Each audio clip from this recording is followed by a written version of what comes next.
Շնորհակալություն, հարգելի պատվիրակներ, այսօր երևի փոխանցես կգա Հայաստանի Հանրապետության վարչապետ Նիկոլ Փաշինյան։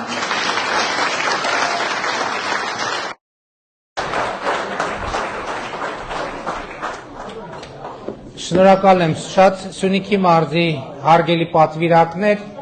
ուրախ եմ ձեզ տեսնելու համար։ Այսօրվա մեր ճամփորդությունը մեր ձևավորած Հայաստանով է եւ մեր քաղաքականությունների հանգուցային կետերով ճամփորդություն էր։ Առաջին կետում մենք կանգնեցինք եւ տաղավարում առևտուր անող կինը շնորհակալություն հայտնեց մեզ, հացրի ինչի համար, ասեց միկրոբիզնեսի համակարգը ստեղծելու համար, որովհետեւ իմ հարկային բեռը այնքան է թեթևացել, որ ես իմ ընտանիքի կարիքները, ծանր կարիքները հոգում եմ։ Հաջորդիվ եկանք հասանք Սիսիան պատահական դուռ ծեծեցի, դուռը բացվեց, պարզվեց ապրում է թոշակառու, որի թոշակը բարձանում է,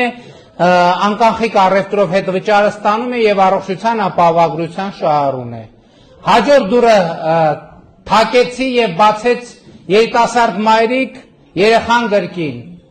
Պարզվեց, որ երրորդ եւ յուրաքանչյուր հաջորդ երեխայի ծննդյան նպաստն է ստանում եւ երեխային մինչեւ 2 տարեկանի խնամքի նպաստն է ստանում, ընդ որում չաշխատող մայրերը նախկինում չի եղել, ոչ 50,000-ի նպաստն է եղել, ոչ էլ մինչեւ 2 տարեկանի խնամքի նպաստն է եղել չաշխատող մայրերի համար։ Հաջորդիվ մյուս դուռը ծեծեցի երիտասարդ ընտանիք է, երեխայի են սպասում եւ հիպոթեկով էին առել տունը, պարզվեց, որ երեխայի ծնվելուց հետո կառավարությունը հիպոթեկի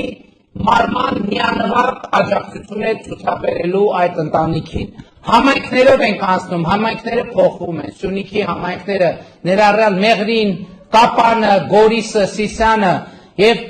հիմնականում սուբվենցիոն ծրագրերի շնորհիվ։ Որովհետեւ մենք շատ է խոսվում, որ տարբեր տեղերում ընդդիմադիր են համայնքի ղեկավարները, թե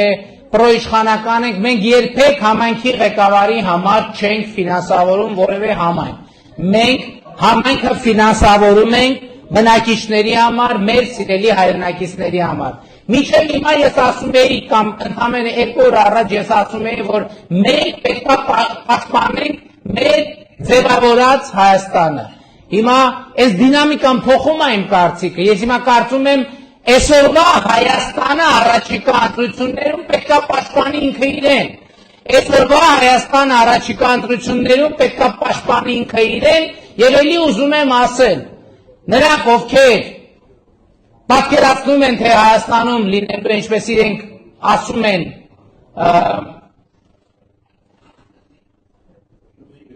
Գյումրի 2, ես ելի ուզում եմ ասել ինչա տեղի ունենալու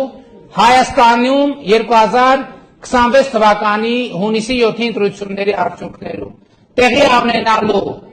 հեղափոխություն 3 եւ Գյումրի 1 եւ ըստ էության վերահաստատվելու է Հայաստանի Հանրապետությունը։ Այն Հայաստանի Հանրապետությունը, որ մերը չէ եւ այլևս մերն է։ Փառք նահատակների եւ կեցե Հայաստանի Հանրապետությունը։